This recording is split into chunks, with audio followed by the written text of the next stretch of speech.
रामकृष्ण संघ के सन्यासियों का दिव्य जीवन 13वां संस्करण जनवरी 2017। लेखक स्वामी भास्करानंद। रामकृष्ण संघ के महान सन्यासियों के जीवन की प्रेरणापद प्रसंगों का सरल, सरस और सारगर्भित प्रस्तुति स्वामी भास्करानंद जी महाराज, मिनिस्टर इंचार्ज, वेदांत सोसाइटी, वॉशिंगटन ने अपनी प्रसिद्ध पुस्तक लाइफ इन इंडियन मॉनेस्ट्रीज में किया है। विवेक ज्योति के पाठकों हेतु इसका हिंदी अनुवाद रामकृष्ण मठ, नागपुर के ब्रह्मचारी चिदात्म चैतन्य ने किया है। संतों के जीवन में मिथ्या अहंकार का अभाव। हमारे संघ के महान सन्यासियों के जीवन में मैंने एक विशेष गुण देखा था। वह गुण था उनमें मिथ्या अहंकार का अभाव। जब मैं ब्रह्मचारी था तब स्वामी वीरेश्वरानंद जी महाराज ने शिलोंग आश्रम से बेलूर मठ में मुख्य कार्यालय में कार्य करने के लिए मुझे बुलाया। तब महाराज महासचिव थे। मेरे आने पर महाराज ने मुझसे कहा, मैंने सुना है कि तुम अपने पूर्वाश्रम में लेखा कार्य, ऑडिटिंग अकाउंट्स करते थे। हमें ऐसे ही व्यक्ति की आवश्यकता है जो हमारे आश्रमों द्वारा प्रेषित लेखा विवरणों, स्टेटमेंट्स का परीक्षण कर सके। तुम्हें वह कार्य करना होगा। मुझे कार्य करने के लिए एक टेबल, कुर्सी की आवश्यकता थी। पत्राचार कार्यालय में एक बड़ा टेबल था जिसका उपयोग एक सन्यासी महाराज करते थे। स्वामी वीरेश्वरानंद जी महाराज ने मुझसे कहा, उस मेज पर तुम भी कार्य करना। तुम और वे सन्यासी उस मेज के आमने सामने काम करना। मुझे लेखा विवरण को रखने के लिए कुछ दराज, ड्रॉयर्स चाहिए थे। मेज के दोनों ओर बहुत से दराज थे, लेकिन मेरी ओर के दराज बंद थे, जिसके कारण मैं उसका उपयोग नहीं कर पा रहा था। जब मैंने इस ओर स्वामी वीरेश्वरानंद जी महाराज का ध्यान आकर्षित किया तो उन्होंने कहा, इन दराजों का उपयोग स्वामी असीमानंद जी महाराज करते थे। वे अभी हमारे वाराणसी अद्वैत आश्रम में अवकाश का जीवन बिता रहे हैं। उन्होंने ही इन्हें बंद किया होगा। इसके बाद स्वामी वीरेश्वरानंद जी महाराज ने चाबी का एक गुच्छा ढूंढा और उसमें से एक एक चाबी से दराजों को खोलने का प्रयास करने लगे। बहुत प्रयास के बाद उनको सही चाबी मिली और दराजों को खोला गया। दराजों में विभिन्न प्रकार के पत्र थे।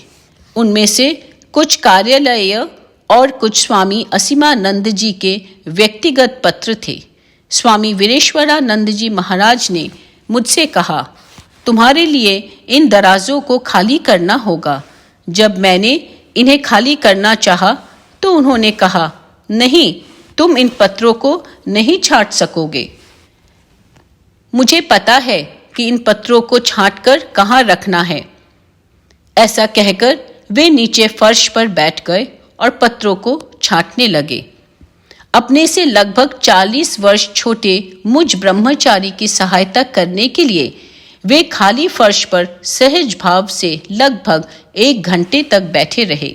रामकृष्ण संघ के महासचिव होते हुए भी वे अपने महान पद के अभिमान से ऊपर थे। उस दिन महाराज से मुझे विनम्रता की अद्भुत शिक्षा मिली।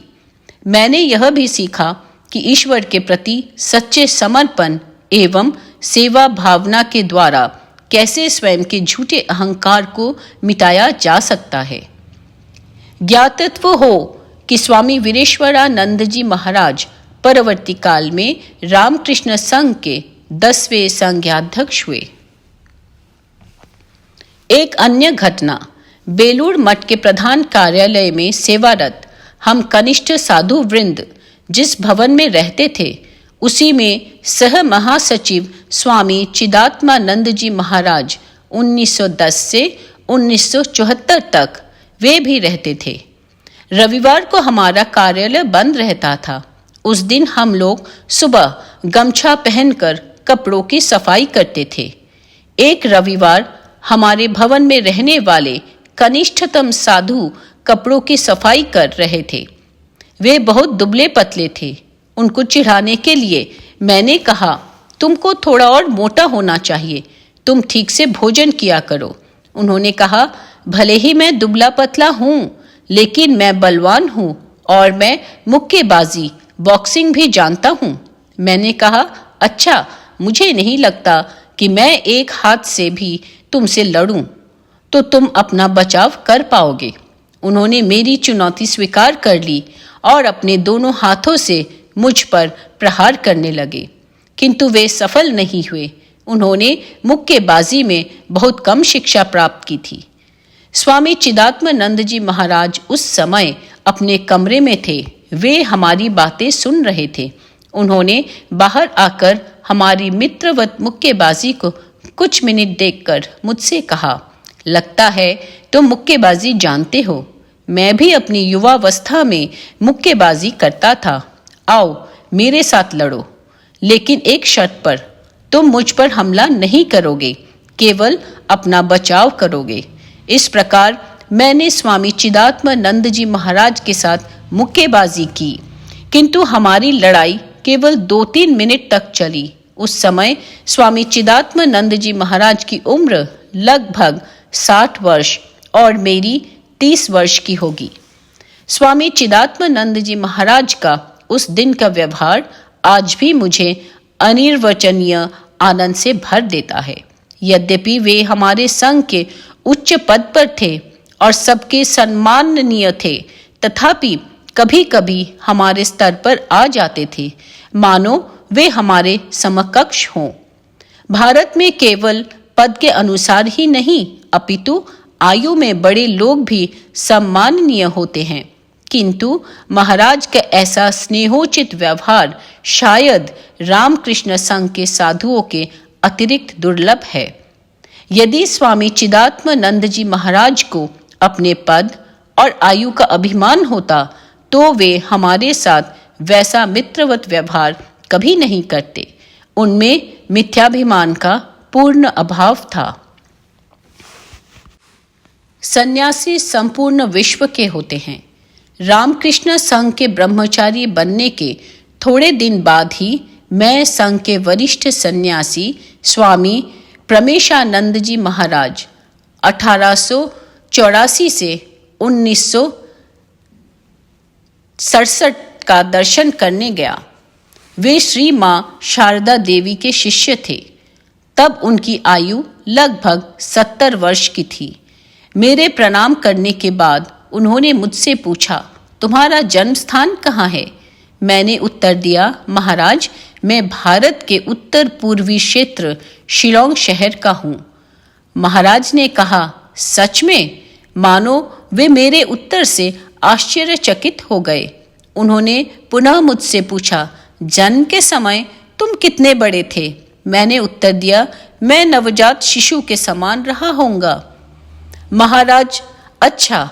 उन्होंने अपनी बात को जारी रखते हुए कहा, जन्म के समय एक शिशु को जितना स्थान चाहिए तुमने उतना ही लिया था, किंतु तुमने क्यों कहा कि तुम्हारा जन्म शिलोंग शहर में हुआ है? स्वभावतः तुम उस कम और नगण्य स्थान में संतुष्ट नहीं थे, इसलिए तुम अपनी सीमा का विस्तार करना चाहते थे। तुमने संपूर्ण शहर में अपना विस्तार किया, लेकिन तुम वहीं नहीं रुके। उसके बाद तुमने स्वयं को संपूर्ण देश में व्याप्त कर लिया। तुम अपने को भारतीय कहने लगे, किंतु तुम वहीं पर क्यों रुकोगे? तुम क्यों नहीं अपनी सीमा विस्तार करते और संपूर्ण विश्व में व्याप्त हो जाते? क्या तुम जानते हो कि हम रामकृष्ण संघ के सन्यासी कहाँ के हैं? आदर्श की दृष्टि से देखा जाए तो हम लोग किसी शहर, देश और जाति के नहीं हैं। हम उस परिवार के सदस्य हैं जिसे मानव जाति कहा जाता है। हम संपूर्ण विश्व के हैं। हमारे ईश्वर पूरे विश्व के ईश्वर हैं। संपूर्ण मानव जाति का दुख दर्द हमारा दुख दर्द है। जैसे हम दूसरों से अलग होकर नहीं रह सकते, वैसे ही वे भी हमसे अलग नहीं रह सकते। हम लोग सदैव उन लोगों के साथ एक है। हमारा उनसे संबंध ईश्वर के सर्वव्यापकत्व पर आधारित है। सच्चा चमत्कार क्या है? कोलकाता में हमारा अद्वैत आश्रम है। एक चिकित्सक आश्रम के पास ही रहते थे।